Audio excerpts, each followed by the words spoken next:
नमस्कार दोस्तों, मैं हूं राजीव और आप देख रहे हैं झारखंड अपडेट। दोस्तों चलिए शुरू करते हैं इस सेशन को। इस सेशन में हम लोग देखेंगे 5 इंपॉर्टेंट झारखंड से रिलेटेड करंट अफेयर्स को व्याख्या के साथ। कुछ प्रश्नों को रिवाइज करेंगे वन लाइनर्स के फॉर्म में और आपके लिए एक अभ्यास प्रश्न। दोस्तों चलिए शुरू कर लेते हैं इस सेशन को। और सेशन की शुरुआत पिछले वीडियो के अभ्यास प्रश्न से, और यह अभ्यास प्रश्न था, झारखंड में कुल कितने चरणों में लोकसभा चुनाव कराए गए? 3, 4, 5 अथवा 7? इसका सही उत्तर है दोस्तों 4 चरणों में झारखंड में लोकसभा चुनाव कराए गए थे। ये कब कब कराए गए थे, किस किस लोकसभा क्षेत्र में कब कब चुनाव कराया गया, आइए उसे देख लेते हैं। दोस्तों 18वीं लोकसभा चुनाव 4 चरणों में झारखंड में कराया गया। पहले चरण में 13 मई 2024 को 4 लोकसभा सीटों पर चुनाव कराए गए, सिंहभूम, खूंटी, लोहरदगा और पलामू। वहीं दूसरे चरण में 20 मई को 3 लोकसभा सीट पर चतरा, कोडरमा और हजारीबाग। तीसरे चरण में 25 मई 2024 को 4 लोकसभा सीट पर चुनाव कराए गए, गिरिडीह, धनबाद, रांची और जमशेदपुर। और चौथे चरण में 1 जून 2024 को 3 लोकसभा सीट पर राजमहल, दुमका और गोड्डा। पहले चरण में और तीसरे चरण में 4 लोकसभा सीट पर चुनाव कराए गए, जबकि दूसरे और चौथे चरण में 3 लोकसभा सीट पर। चलिए नए प्रश्नों को देखते हैं आज इस सेशन में। और इस सेशन का पहला नया प्रश्न है, युवा छात्र नेता जयराम महतो किस लोकसभा क्षेत्र से चुनाव लड़े थे? Option A Giridih, option B Khunti, option C Koderma अथवा ऑप्शन डी दुमका। सही उत्तर है दोस्तों ऑप्शन ए, गिरिडीह से चुनाव लड़े थे युवा छात्र उभरते नेता जयराम महतो। आइए इनके बारे में भी जान लेते हैं, जो काफ़ी चर्चा में रहते हैं इन दिनों। जयराम महतो गिरिडीह लोकसभा चुनाव लड़े, जो कि उभरते छात्र नेता हैं, और वह निर्दलीय उम्मीदवार के रूप में चुनाव लड़े थे अपने बैनर तले झारखंडी भाषा खतियान संघर्ष समिति।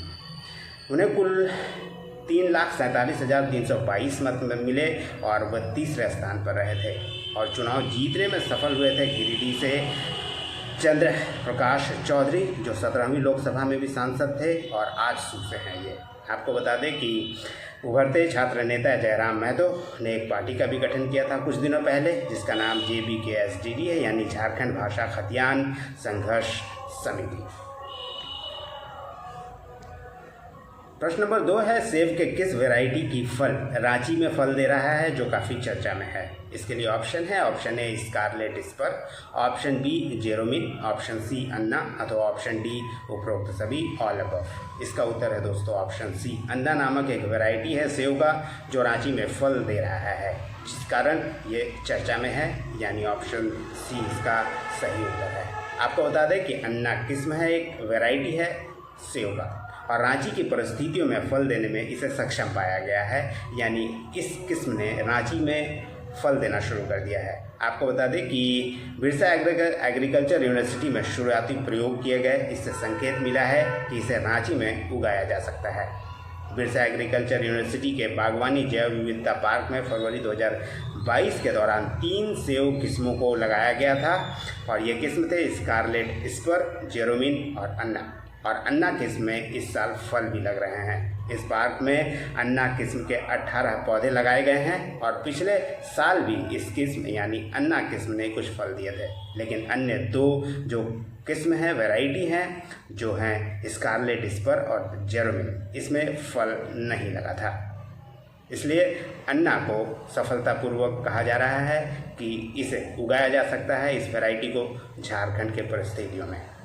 सभी पौधे डॉक्टर YS परमार बागवानी और वानिकी विश्वविद्यालय सोलन, हिमाचल प्रदेश से लाया गया था।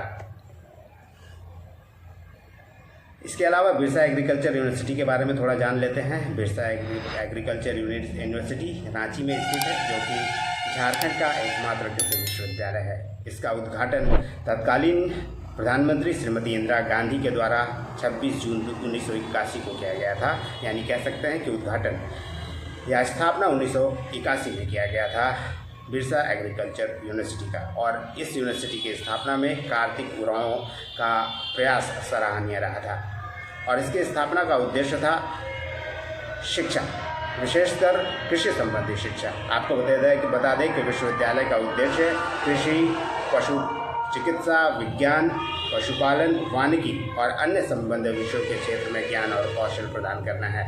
और वर्तमान में जो कुलपति हैं BAU के, वे हैं doctor SC Dubey.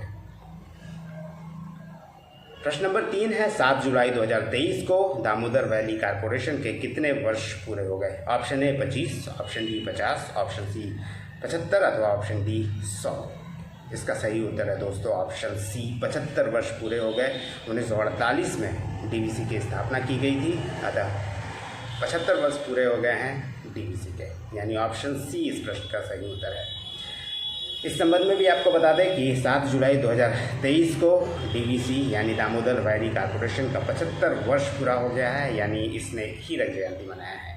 DVC Bharat का बहुउद्देशीय नदी घाटी परियोजना है और DVC 7 जुलाई 1948 को स्वतंत्र भारत के प्रथम बहुउद्देशीय नदी परियोजना के रूप में अस्तित्व में आया था। यह रिवर वैली प्रोजेक्ट झारखंड, पश्चिम बंगाल की संयुक्त परियोजना है। इस परियोजना के अंतर 8 बड़े बांध यानी डैम्स, 1 अवरोधक बांध यानी बैरियर, 6 जल विद्युत गृह यानी हाइड्रो पावर हाउसेस, 3 ताप विद्युत गृह यानी थर्मल पावर हाउसेस का निर्माण किया गया है। इसके अलावा में हम आपको बता देते हैं कि इस परियोजना से 12,000 मेगावाट बिजली का उत्पादन किया जा रहा है और साथ ही 8 लाख हेक्टेयर क्षेत्र में सिंचाई भी की जा रही है इस बहुउद्देशीय परियोजना के द्वारा। DVC भारत सरकार के बिजली मंत्रालय के स्वामित्व में थर्मल पावर स्टेशन और हाइड्रो पावर स्टेशन दोनों का संचालन करता है। DVC का हेडक्वार्टर कोलकाता, पश्चिम बंगाल में है और वर्तमान में इसके चेयरमैन हैं राम नरेश सिंह। प्रश्न नंबर 4 है झारखंड हाई कोर्ट के एक्टिंग चीफ जस्टिस रहे S चंद्रशेखर को किस हाई कोर्ट का चीफ जस्टिस नियुक्त किया गया है? Option A West Bengal, option B Orissa, option C Bihar अथवा ऑप्शन डी राजस्थान। इसका सही उत्तर है दोस्तों राजस्थान। आपको बता दें कि झारखंड हाई कोर्ट के एक्टिंग चीफ जस्टिस रहे S Chandrashekhar Rajasthan high court के चीफ जस्टिस बनाए गए हैं। झारखंड हाई कोर्ट के चीफ जस्टिस संजय मिश्रा के रिटायरमेंट के बाद S चंद्रशेखर को झारखंड हाई कोर्ट का एक्टिंग चीफ जस्टिस बनाया गया था। अब नए चीफ जस्टिस को झारखंड में नियुक्ति दी गई है। उनका नाम है BR सारंगी यानी विद्युत रंजन सारंगी। ये 15वें मुख्य न्यायाधीश के रूप में झारखंड में शपथ ले चुके हैं और इनका कार्यकाल मात्र 19 दिनों का होगा। प्रश्न नंबर 5 है मुख्यमंत्री के अपर मुख्य सचिव यानी ACS किसे नियुक्त किया गया है, यानी additional chief secretary? Option A Nilima Kerketta, option B Avinash Kumar, option C Sukhdev Singh अथवा ऑप्शन डी वंदना डाडेल। दोस्तों मुख्यमंत्री के अपर मुख्य सचिव ACS नियुक्त किए गए हैं अविनाश कुमार, जो कि वरिष्ठ IAS अधिकारी हैं। मुख्यमंत्री के अपर मुख्य सचिव नियुक्त किया गया है अविनाश कुमार को, 1993 बैच के IAS अधिकारी हैं। वर्तमान में ऊर्जा विभाग के अपर मुख्य सचिव के पद पर भी वो पदस्थापित है। इसके अलावा उनको अन्य कई प्रभार दिया गया है, यानी वर्तमान में वह विकास आयुक्त भी हैं। इसके अलावा चेयरमैन एंड मैनेजिंग डायरेक्टर हैं Jharkhand energy development corporation limited यानी JEDCL का है, यानी झारखंड ऊर्जा विकास निगम लिमिटेड। इसके अलावा प्रबंध निदेशक यानी मैनेजिंग डायरेक्टर हैं झारखंड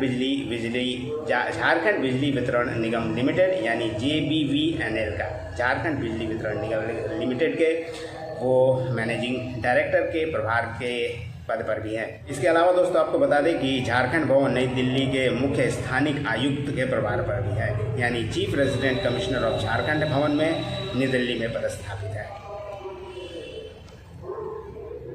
इसके अलावा दोस्तों आप वन लाइनर्स के फॉर्म में कुछ प्रश्नों को रिवाइज करते हैं। झारखंड के किस जिले के रेलवे स्टेशन से पहली वंदे भारत ट्रेन की शुरुआत की गई थी? दोस्तों हटिया से इसकी शुरुआत की गई थी, हटिया यानी रांची से पटना के बीच। प्रश्न नंबर 2 है उरांव पुरखा खीरी मोड़ा उरांव लोक कथा कोश है ये, इसके लेखक कौन है? डॉक्टर तेतरू उरांव इसके लेखक है। इसका लोकार्पण 9 अप्रैल 2023 को किया गया था। GFC का नया कोच किसे नियुक्त किया गया है? दोस्तों AD बुथराइट के स्थान पर स्कॉट जोसेफ कूपर को नया GFC का कोच नियुक्त किया गया है। झारखंड का पहला व इकलौता CID थाना किस जिले में खोला गया है? दोस्तों रांची में इसे खोला गया है। झारखंड ओलंपिक एसोसिएशन द्वारा झारखंड स्टेट अवार्ड समारोह में किस मेल एंड फीमेल को क्रमशः लाइफ टाइम अचीवमेंट अवार्ड से सम्मानित किया गया है? ये 2 खिलाड़ी हैं, क्रमशः मेल और फीमेल, सिल्वानुस डुंगडुंग और अंशुता लकड़ा। ये दोनों हॉकी के खिलाड़ी हैं। सिल्वानुस डुंगडुंग ओलंपियन है, यानी 1980 में वो हॉकी में भारत का प्रतिनिधित्व कर चुके हैं, जबकि अंशुता लकड़ा महिला हॉकी की कप्तान रही हैं। प्रभाकर मिश्रा, जिनका निधन 14 जुलाई 2023 को रांची में हो गया, किस खेल से जुड़े थे?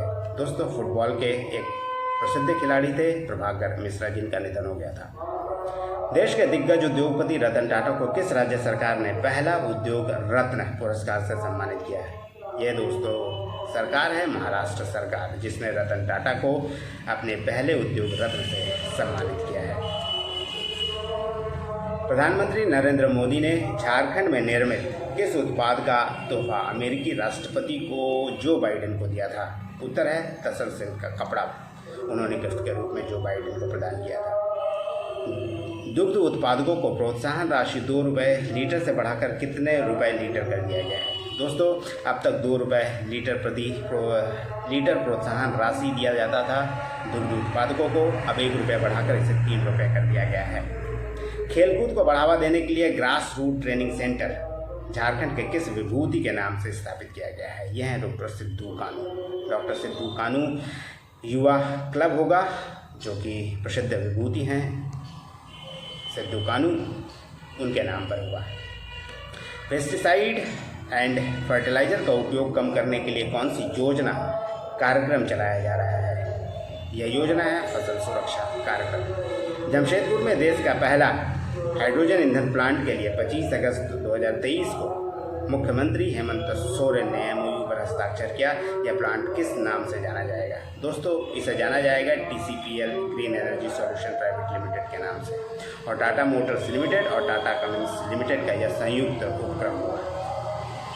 झारखंड पुलिस में कार्यरत अधिकारी सामान्य पुलिसकर्मियों की किस दुर्घटना में मौत पर SBI द्वारा परिजनों को कितने रुपए की राशि प्रदान की जाए? इसका उत्तर है 50 लाख रुपए। दोस्तों, अब बारी है आज के अभ्यास प्रश्न की, और आपके लिए अभ्यास प्रश्न है, इंडिया के गणतंत्र दिवस परेड में झारखंड की किस झांकी का चयन किया गया है? ऑप्शन ए देवघर मंदिर, ऑप्शन बी तसर रेशम के उत्पादन, ऑप्शन सी झारखंड की संस्कृति अथवा छऊ नृत्य का प्रदर्शन। ये था दोस्तों आज का अभ्यास प्रश्न, जिसका जवाब आप कमेंट में कर सकते हैं। नेक्स्ट सेशन में फिर मिलते हैं नए वीडियो के साथ। तब तक के लिए जुड़े रहिए, देखते रहिए झारखंड अपडेट। धन्यवाद दोस्तों।